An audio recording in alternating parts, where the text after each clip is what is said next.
Cabinet భేటీకి పలువురు మంత్రులు ఆలస్యంగా రావడంపై సీఎం అసంతృప్తి వ్యక్తం చేశారు. మరింత సమాచారం మా ప్రతినిధి కృష్ణను అడిగి తెలుసుకుందాం. కృష్ణ, ఆలస్యంగా వచ్చిన మంత్రులెవరు? సీఎం ఏం వ్యాఖ్యలు చేశారు?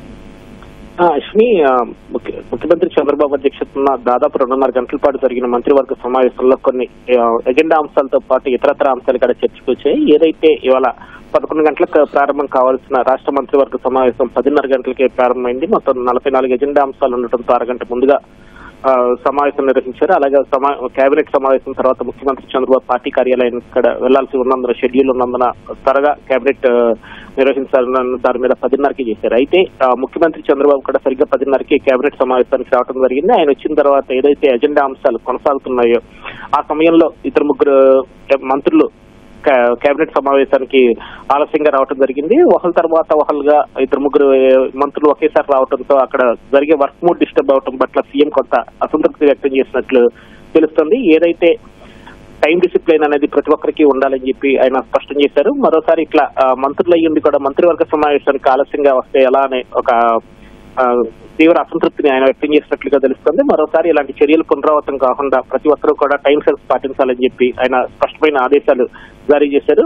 తర్వాత ఎజెండా అంశాల తర్వాత కూడా కేబినెట్ సమావేశంలో కొన్ని అంశాల మీద కీలక చర్చ జరిగినట్లుగా తెలుస్తుంది. ప్రధానంగా విశాఖపట్నం ఋషికొండలో ఏదైతే గత ప్రభుత్వ హయాంలో ప్యాలెస్ నిర్మించారో దాన్ని ఏం చేయాలి అన్న దాని మీద ఒక చర్చ జరిగింది. దీనిపై ఇప్పటికే కేబినెట్ సబ్ కమిటీ ఏర్పాటు చేస్తున్నందున ఆ కేబినెట్ సబ్ కమిటీకి ఎలాంటి ప్రతిపాదనలు వచ్చాయి, అందుకు తగ్గట్లుగా ఎలాంటి నిర్ణయం తీసుకోవాలి, త్వరితగతిన నిర్ణయం తీసుకుని ఆ ఋషికొండ ప్యాలెస్ ను వినియోగంలోకి తీసుకొచ్చే చర్యలు చేపట్టాలని చెప్పి సీఎం ఆదేశించినట్లుగా తెలుస్తుంది.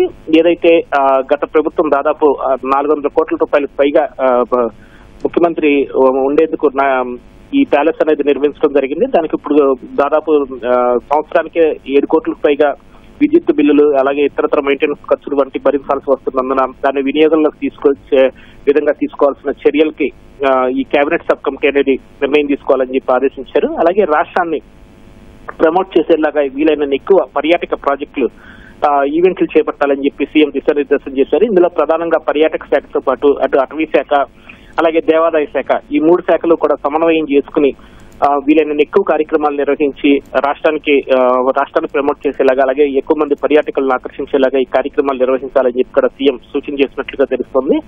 అలాగే ఈ రెవెన్యూ అంశాలకు సంబంధించి కూడా చర్చ జరిగినట్లుగా సమాచారం. ఏదైతే నిన్నే జరిగిన శాఖాధిపతుల సమావేశంలో రెవెన్యూ సమస్యలు త్వరితగతిన పరిష్కారం అయ్యేలాగా ఒక టైం బౌండ్ పెట్టుకుని పనిచేయాలని చెప్పి ఆదేశాలు జారీ చేశారు. దాని గురించి మరోసారి ఇవాళ మంత్రివర్గ సమావేశంలో కూడా ముఖ్యమంత్రి నొక్కి చెప్పినట్లుగా తెలుస్తుంది. ఎట్టి పరిస్థితుల్లోనూ రెవెన్యూ అంశాలు త్వరితగతిన పరిష్కారం అయ్యేందుకు తగిన కార్యాచరణ రూపొందించుకుని అందుకు తగ్గట్టు సీరియస్ గా యంత్రాంగం పనిచేయాలని చెప్పి ఆయన స్పష్టమైన ఆదేశాలు జారీ చేశారు.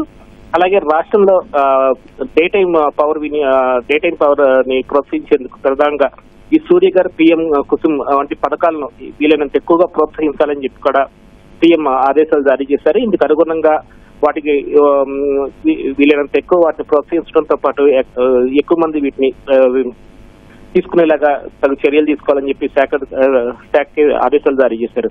అలాగే ఈ చేనేతలకు ఏదైతే విద్యుత్ సబ్సిడీ అనేది ప్రకటించారో దానికి సంబంధించి ఉన్న ఆర్థిక సమస్యలు కూడా త్వరితగతిన పరిష్కరించాలని చెప్పి సీఎం ఆదేశించినట్లుగా తెలుస్తుంది.